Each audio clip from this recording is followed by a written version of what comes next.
दोस्तों, मैं गार्गी सारस्वत एक बार फिर आपके सामने उपस्थित हूँ एक महत्वपूर्ण सूचना को लेकर, यूपी टेट को लेकर। जैसे कि मैंने आपसे पहले भी कहा था कि बेशक शिक्षा सेवा चयन आयोग ने ये नोटिस लिखित में निकाला है कि वो एग्जाम को 29 और 30 जनवरी में करेंगे, लेकिन जिस तरीके से आयोग के अंदर काम करने का रवैया चल रहा है उससे साफ स्पष्ट हो रहा है कि एग्जाम होने में देरी लगेगी। तो इसके लिए एक और मैं आपको बता दूं, अखबारों की हेडलाइन में इस समय वर्तमान में क्या चीजें चल रही हैं। तो यहाँ जरा देखें, दैनिक जागरण में कहा गया है 29 और 30 जनवरी को टीईटी मुश्किल है। और ये केवल हम ही नहीं कह रहे हैं, ये लोग सभी मान रहे हैं, क्योंकि आयोग अपने काम को लेकर अभी इतना प्रॉपर मुस्तैद नहीं दिख रहा कि जनवरी में एग्जाम कंडक्ट कराना है तो हमें उस तरीके से काम करता हुआ दिखे। तो यहाँ पर दे रखा है कि भैया आयोग ने टीईटी की तिथि 29 और 30 जनवरी 2026 घोषित जरूर की गई है, लेकिन निर्धारित तिथि पर इसका आयोजन मुश्किल होगा। ये तिथि उत्तर प्रदेश शिक्षा सेवा चयन आयोग की तत्कालीन अध्यक्ष, जो कि रिजाइन दे चुकी हैं, प्रोफेसर कीर्ति पांडेय की अध्यक्षता में हुई बैठक में निश्चित की गई थी, जो पद से त्याग पत्र दे चुकी हैं। नए अध्यक्ष के चयन के लिए 21 अक्टूबर तक आवेदन किए जा रहे हैं। आवेदन की स्क्रीनिंग और साक्षात्कार की प्रक्रिया के बाद नवंबर के पहले आयोग को अध्यक्ष मिलने की उम्मीद कम है। ऐसे में नवंबर में अध्यक्ष ही नहीं मिलेगा तो फिर कैसे परीक्षा और योजना को लेकर तैयारी होगी। बेसिक से लेकर एडेड माध्यमिक विद्यालय, एडेड महाविद्यालय, अल्पसंख्यक कॉलेज, व्यावसायिक शिक्षण संस्थाओं में शिक्षक भर्तियां करने के लिए 2023 में गठित यह आयोग किसी नई भर्ती का विज्ञापन तक नहीं जारी कर पाया, यह आप और हम जानते हैं।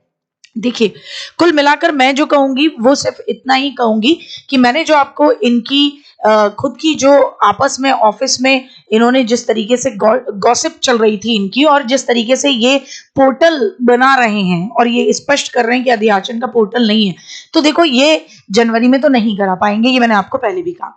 अब मेरी एक बात को बहुत ध्यान से सुनिएगा, तो क्या टीईटी नहीं होगा, ये भी अपने आप को डिमोटिवेट न करें।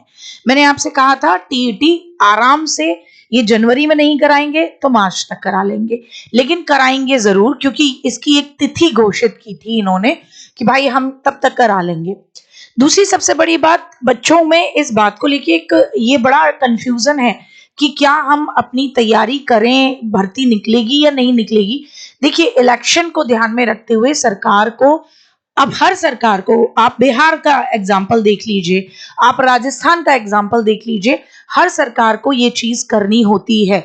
और आप देख सकते हैं कि उस समय जब 2022 के करीब जब उत्तर प्रदेश में इलेक्शन हुए और इन्होंने बच्चों के रोजगार को मुद्दा नहीं लिया, तो इन्होंने अपनी स्थिति देखी थी। अब एक चुनाव जो कि टोटली उत्तर प्रदेश के लिए है और उस चुनाव का एजेंडा जो रहेगा वो उत्तर प्रदेश में आप किस तरीके से अपनी सीटों को निकाल सकते हैं, रोजगार एक बहुत बड़ा मुद्दा रहेगा, तो सरकार को लाना होगा। ये वही वैकेंसीज होंगी, ये भी स्पष्ट कर दूं कि जो कि माननीय सुप्रीम कोर्ट ने इन्हें निकालने के लिए कही थी और ये उन्हें खा के बैठे हैं, तो वो वाली वैकेंसीज निकालेंगे। तो आप इस बात को लेकर इतना निश्चिंत रहें कि भर्ती निकलेगी। और ये भी याद रखें कि जनवरी में तो नहीं, लेकिन मार्च तक ये एग्जाम को, टेट को कंडक्ट करवाएंगे और हर हालत में कंडक्ट कराएंगे।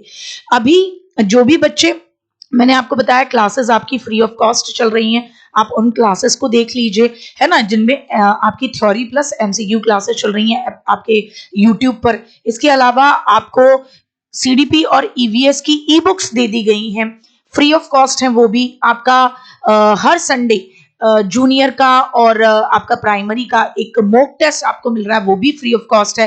तो तमाम आपकी तैयारियां करने के लिए आपके पास रिसोर्सेस उपलब्ध हैं। इसके अलावा जो भी बच्चे आज बैच परचेस करते हैं टेट को ध्यान में रखते हुए, प्रवेश बैच, तो आज अंकित चौधरी सर का बर्थडे है 14 अक्टूबर को, तो बर्थडे पे एक स्पेशल डिस्काउंट है, TWA 30 लगा के आप कोई भी कोर्स हो उसको आप अपने आप को एनरोल कर सकते हैं। तो अपने आप को इतना परेशान न करें कि भैया पेपर नहीं होगा, आपको बहुत सारी चीजें मुफ्त में मुहैया कराई जा रही हैं, वो ऐसा नहीं है कि नुकसान करेंगी। यहाँ नहीं तो कोई ना कोई एग्जाम तो होगा जिसमें आपके लिए बेनिफिट होंगी। बस आप अपनी तैयारी करते रहें, क्योंकि मैं जो आपको बता रही हूँ इसमें भविष्य को ध्यान में रखते हुए बात करी जा रही है कि निकलेंगी और टेट भी होगा। उम्मीद है आपको ये बात समझ में आएगी। बहुत बहुत धन्यवाद। जय हिंद, जय भारत।